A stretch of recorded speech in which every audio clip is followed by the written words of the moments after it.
নমস্কার, আমি অ্যাস্ট্রোলজার শ্রীময়ী সায়নী। আপনারা দেখেছেন আমি কিন্তু আপনাদেরকে যেমন অ্যাস্ট্রোলজিক্যাল বিভিন্ন প্রেডিকশন দিয়ে চেষ্টা করি আপনাদের লাইফস্টাইলকে আরো বেশি সুন্দর করে তোলার, আরো বেশি ইজি করে তোলার।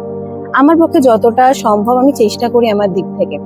তেমনই কিন্তু আরো একটা জিনিস আমি চেষ্টা করি, সেটা হচ্ছে আমার কর্মসূত্রে হোক বা ভ্রমণ সূত্রে হোক, যেটাই হোক না কেন, আমি যদি কোনো পীঠস্থানে যাচ্ছি বা কোনো সতীপীঠে যাচ্ছি বা হয়তো কোনো শক্তিপীঠে যাচ্ছি, সেখানে দেবীর দর্শন করানো বা সেখানে যদি সেটা না করাতে পারি, সেই স্থানের মাহাত্ম্য সম্পর্কে কিছু বলার। আপনারা হয়তো দেখতে পাচ্ছেন বা আমার ব্যাকগ্রাউন্ডটা দেখে হয়তো বুঝতেও পাচ্ছেন আমি মা কামাখ্যা মন্দিরে বসে আছি। দশ মহাবিদ্যার একটা পীঠ এবং সতীপীঠের 51 সতীপীঠের মধ্যে কিন্তু সব থেকে শক্তিশালী পীঠ ধরা হয় মা কামাখ্যা টেম্পলকে। এখানে কিন্তু মায়ের যেমন প্রচুর মায়া, প্রচুর মাহাত্ম্য, হয়তো বলে এটা শেষ করা যাবে না এবং আমি এখানে ঢুকছিও না সেই বিষয়টাতে। আজকে ভাবলাম আপনাদেরকে সম্পূর্ণ একটা অন্য বিষয় নিয়ে কথা বলবো। সবাই তো এখানে চলে আসেন, ডাইরেক্ট মায়ের পুজো দেন, পুজো দিয়ে বাড়ি চলে যান, আপনার কামনা জানিয়ে মায়ের পুজো দিয়ে বাড়ি চলে যান। কিন্তু আপনারা কেউ কি জানেন মহাকাল গণেশ সম্পর্কে? জানেন মহাকাল গণেশ কোথায় অবস্থান করছে, তার কি মাহাত্ম্য, এবং আমি কেন আজকে কামাখ্যা মন্দিরে বসে কেন মহাকাল গণেশ কথাটা উল্লেখ করলাম? আজকে কিন্তু আপনাদেরকে সেই সম্পর্কে বলবো। আজকে আপনাদেরকে মহাকাল গণেশের দর্শন করাবো। সবার ফার্স্টে বলি, আমাদের কামাখ্যাতে পরবর্তীতে তো নতুন পাকা রাস্তা করা হয়েছে, যেখান দিয়ে গাড়ি আসে, গাড়ি যাতায়াত হয়, সেই সমস্ত রাস্তা তো করা হয়েছে। কিন্তু সেই সমস্ত রাস্তা ছাড়াও আগে কিন্তু 3টে রাস্তা পুরনো সবার প্রথম তৈরি হয়েছিল, যেটা কিন্তু রাস্তা তৈরি করেছিল দ্বারকাসুর। হ্যাঁ, দ্বারকাসুরের দ্বারাই কিন্তু কামাখ্যা মন্দিরের সর্বপ্রথম রাস্তা তৈরি। দ্বারকাসুর একটা সময় মা কামাখ্যাকে এসে তার বিয়ের প্রস্তাব জানিয়েছিলেন, কিন্তু তিনি তো অসুর, এদিকে তিনি দেবীকে জানাচ্ছেন বিয়ের প্রস্তাব। সেখানে তো দেবীকে তাকে বোঝাতে হবে বা সেই জায়গাটাকে ম্যানিপুলেট করতে হবে। তখন দেবী কি করলেন, দেবী তাকে দ্বারকাসুরকে শর্ত দিলেন যে উনি তাকে বিয়ে করতে পারেন, ওখানে একটাই শর্ত, যদি দ্বারকাসুর এক রাতের মধ্যে একদম কামাখ্যা নিচে পাহাড়ের নিচ মানে হচ্ছে গৌহাটি থেকে কামাখ্যা মন্দির পর্যন্ত 3টে রাস্তা যদি তৈরি করতে পারে এবং মায়ের মন্দিরের সেটা যদি সম্পূর্ণ করতে পারে, তবেই একমাত্র মা তাকে বিয়ে করবেন এবং সেটা তাকে এক রাতের মধ্যে করতে হবে। দ্বারকাসুর সেই শর্তে রাজিও হয়ে যান। এবার দেখুন, যতই হোক তিনি অসুর, অসীম ক্ষমতা শক্তিশালী তিনি নিজেও। তিনি কি করলেন, এক রাতের মধ্যে ম্যাক্সিমাম সেক্টরই কিন্তু দাঁড় করিয়ে ফেললেন। মা তখন নিজে ভীষণ ভাবে চিন্তিত হয়ে পড়লেন যে অসুর হয়েও সে কিন্তু এক রাতের মধ্যে মায়ের দেওয়া যে শর্ত ছিল অলমোস্ট কমপ্লিট করে ফেলেছে। হয়তো আর কিছুটা পার্সেন্টেজ বাকি আছে এবং তখনও ভোর হতে যেহেতু সময় আছে, সে সেই সময়ের মধ্যে সেটা কমপ্লিট করেও ফেলবে।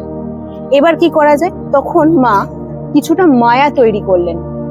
মায়া তৈরি করে একটা মুরগি তৈরি করলেন, যে মুরগিটা ভোর হওয়ার পূর্বেই কিন্তু মুরগির ডাক ডাকতে শুরু করলো।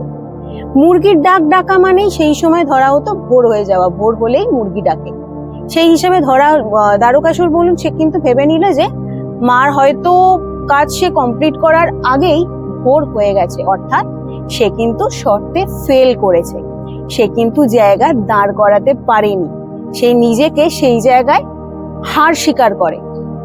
আলটিমেটলি গিয়ে সে কিন্তু তখন মায়ের কাছে স্যারেন্ডার করে যে সে কিন্তু হেরে গেছে।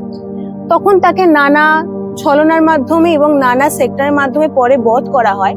কিন্তু আজও কিন্তু সেই যে রাস্তা তৈরি হয়েছিল, সেই রাস্তার মুখে কিন্তু গণেশ বসে রয়েছেন। আজও কিন্তু উনি মায়ের পাহারা দেন। যদি কারোর খারাপ মেন্টালিটি থাকে, অন্য কোনো সত্তা নিয়ে সে মায়ের কাছে আসতে চায়, সে কোনোদিনও আসতে পারবে না। সেই রাস্তার মোড়ে আজও গণেশ দাঁড়িয়ে আছেন, মায়ের রক্ষার্থে দাঁড়িয়ে আছেন। সেই গণেশকেই বলা হয় মহাকাল গণেশ। আজকে কিন্তু আপনাদেরকে মহাকাল গণেশ দেখাবো, আর চেষ্টা করব আমার পক্ষে যতটা সম্ভব আপনাদেরকে সেই রাস্তা দেখানোর। চলুন তাহলে ভিডিও শুরু করা যাক, দেখানো যাক আপনাদের মহাকাল গণেশের দর্শন করানো যাক।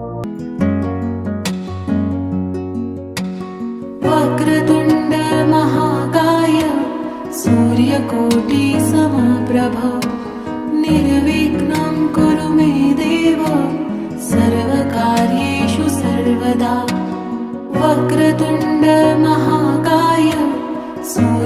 सूर्यकोटि समप्रभ निर्विघ्नं कुरु मे देव सर्वकार्येषु सर्वदा। ॐ गणपतये नमः। ॐ गणपतये नमः। ॐ गणपतये नमः। ॐ गणपतये नमः।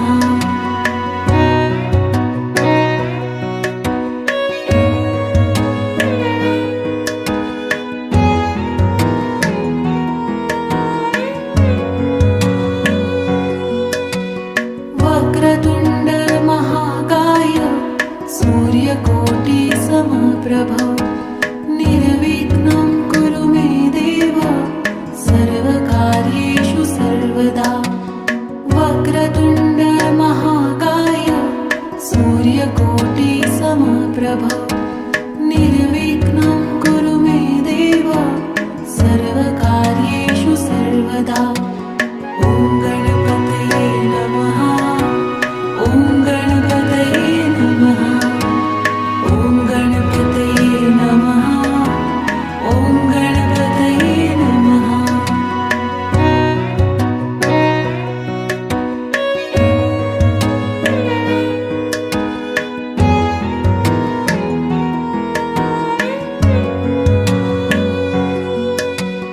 वक्रतुण्ड महाकाय सूर्यकोटि समप्रभ निर्विघ्नं कुरु मे देव सर्वकार्येषु सर्वदा।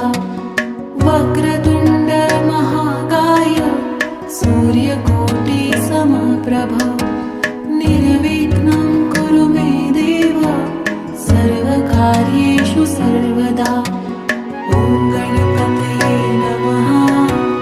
ॐ गणपतये नमः। ॐ गणपतये नमः। ॐ गणपतये नमः।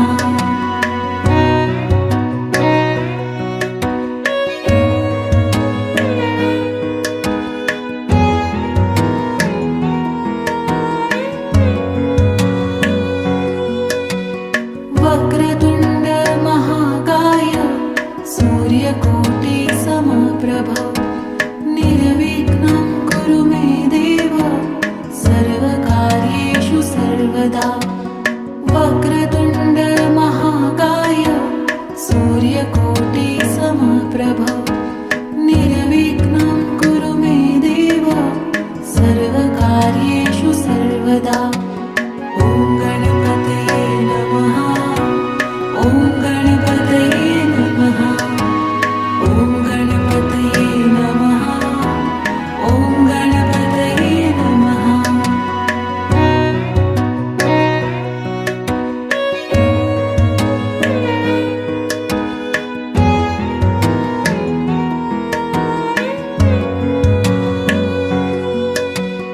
वक्रतुण्ड महाकाय सूर्यकोटि समप्रभ निर्विघ्नं कुरु मे देव सर्वकार्येषु सर्वदा।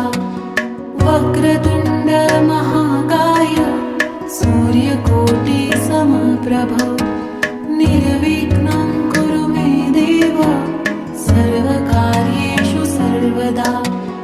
ॐ गणपतये नमः। ॐ गणपतये नमः। ॐ गणपतये नमः। ॐ गणपतये नमः।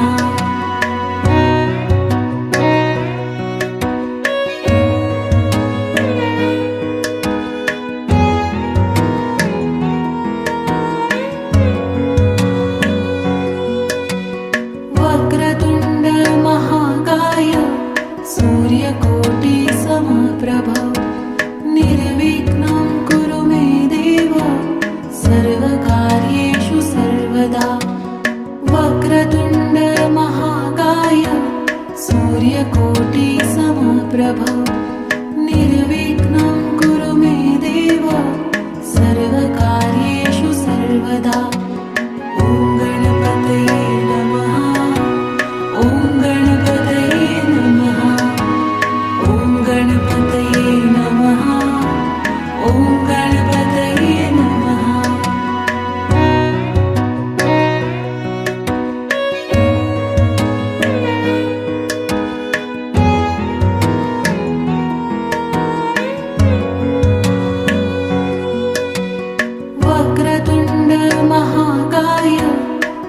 सूर्यकोटि समप्रभ